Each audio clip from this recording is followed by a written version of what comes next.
All you gotta do is let go and let God. But how do we do that, and what does it look like?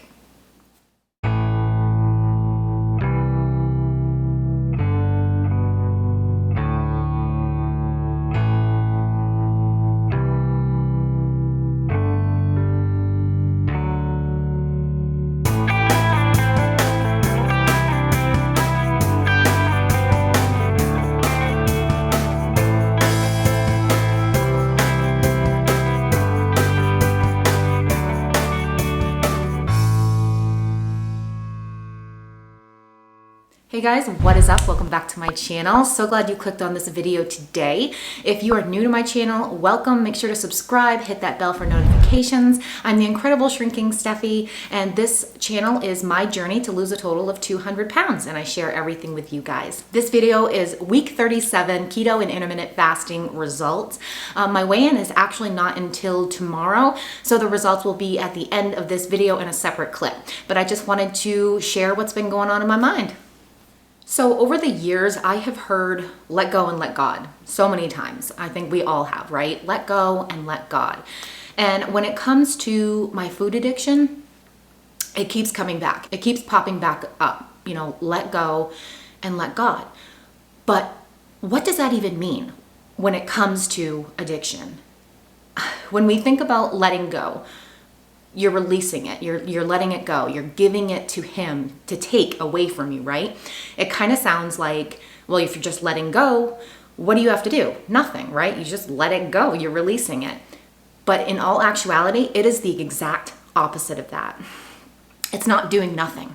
It's doing the hardest thing that you'll ever have to do. I have tried to overcome my food addiction so many times my entire life, all by myself, in my own strength, which is why I have failed every single time. I have been trying to overcome this for 30 plus years, and I fail over and over and over again, because when it gets hard, what do? I rely on my own strength. I try to do it myself, and I'm just not strong enough. So what does it mean to actually let go though? Let go and let God.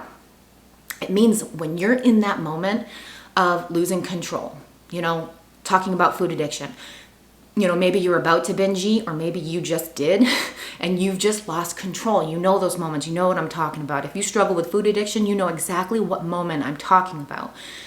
It's in that moment that you stop and you pray for him to help you. But he's not going to do it all. He's not going to just take it away and then you have to do nothing. No.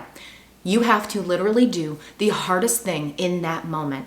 It's to walk away. You have to resist what's in front of you. So in that moment, when I'm about to eat or I've already eaten, there's nothing else I want more in that moment. Like, I want to eat. I just want to eat. I want to lose control. I want to just feed that addiction. I want to. I crave it. I desire it. And it's strong. That urge is strong. It's in that moment where I need to resist it. I need to step away from it. And that is freaking hard. But I don't have to do it alone. We don't have to do it alone. God is there and he's going to help us. And that's what it means to just let go and let God. Let God help us. I have a confession. So like I said, I have been, trying to do this for years. I've lived my entire life as an obese person, and I reached almost 400 pounds at one time. So obviously I got some issues. I have a love for food like crazy, and I have used food as my comfort for as long as I can remember. So my confession, I love Jesus, but there have been many times in my life that I have loved food more. And that's not okay. In those moments of wanting to eat and being out of control when it comes to food, it's like I know what I'm supposed to do. Obviously, we know what we're supposed to do. We know that we're not supposed to eat that. We know we're not supposed to feed our emotions. I know I'm supposed to pray. I know I'm supposed to walk away from it and pray for him to help me. But those are the moments that are so freaking hard, because there's nothing I want more than that food that's in front of me. Nothing. Obviously, it doesn't please God when I eat like that, obviously. That doesn't make him happy. So in those moments, I want to eat more than I want to please God. I want to eat more than I want to be a positive, healthy role model for my kids. That is what addiction is. It's your idol. It's what you worship. And not all the time. Obviously, I don't worship food all the time. There are times in my life where I worship it quite a bit. I mean, I got to almost 400 pounds, obviously. But when that addiction creeps in, it's like that is my focus. That is my love. And that's just not okay. So we got to shift our focus. And it's hard. It's freaking hard. It's the hardest thing that we'll ever have to do. But we have to actively do it. We have to change. We have to take that step. It's not just sitting back and just letting him take it and then it's over with. It's done. We don't have to do anything because we've released it. We've surrendered. He can take it away and yay, we can go on living happy, healthy lives. If we want to overcome this addiction, we have to take that step. We pray and he will help us, but we have to take action. And when we're in that moment of losing control, there's nothing harder than that. But we don't have to do it alone. It's not easy, but it's not impossible, especially when we do it in his strength. There's a verse that has stuck with me over the last couple of weeks that it just keeps replaying in my mind, and it's Isaiah 41:10. So do not fear, for I am with you. Do not be dismayed, for I am your God. I will strengthen you and I will help you.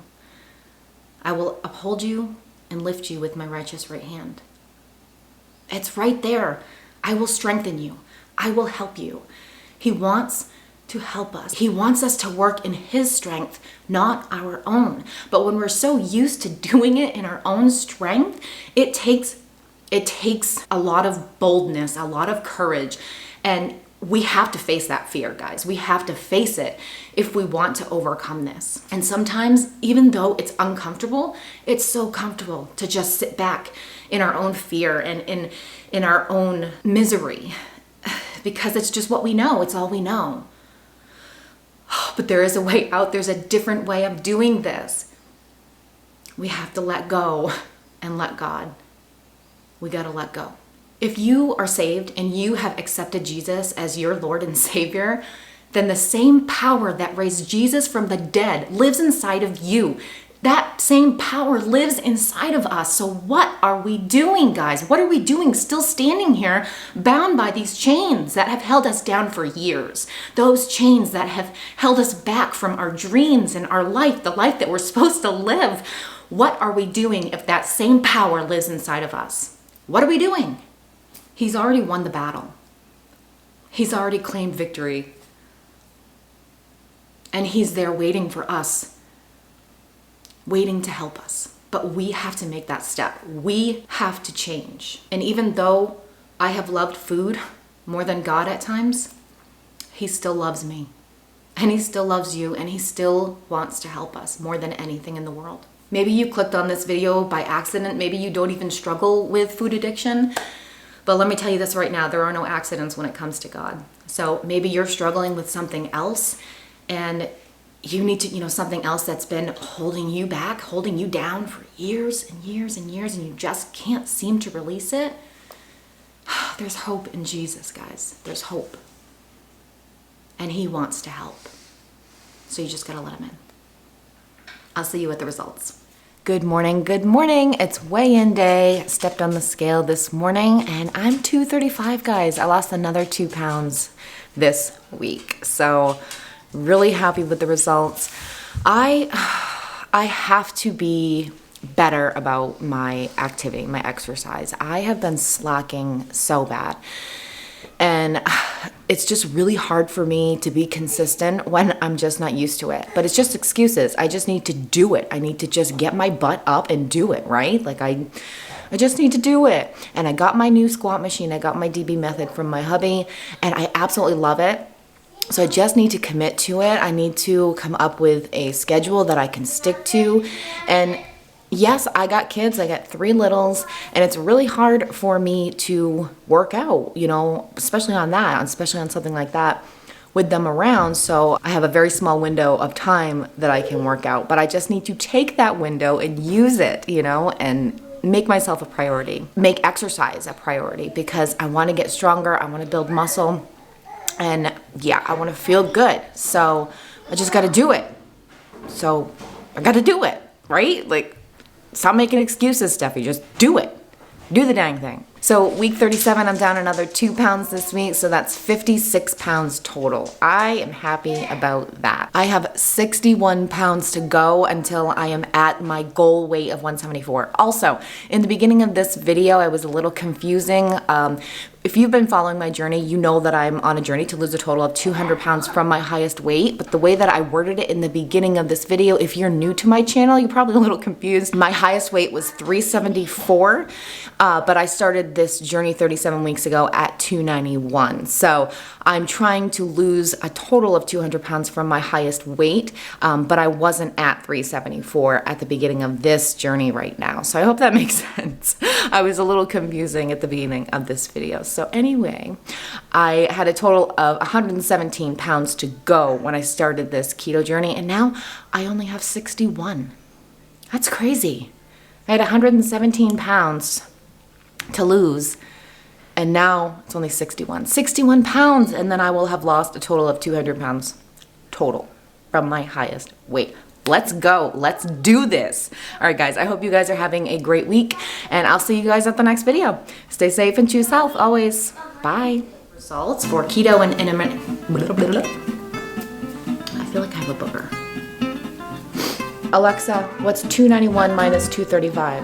Alexa, what's no, never mind. Alexa, what's 235 minus 174? Alexa, what's 235 minus 174? Alexa, what's 235 minus 174? Oh my gosh. Alexa, what's 235 minus 174?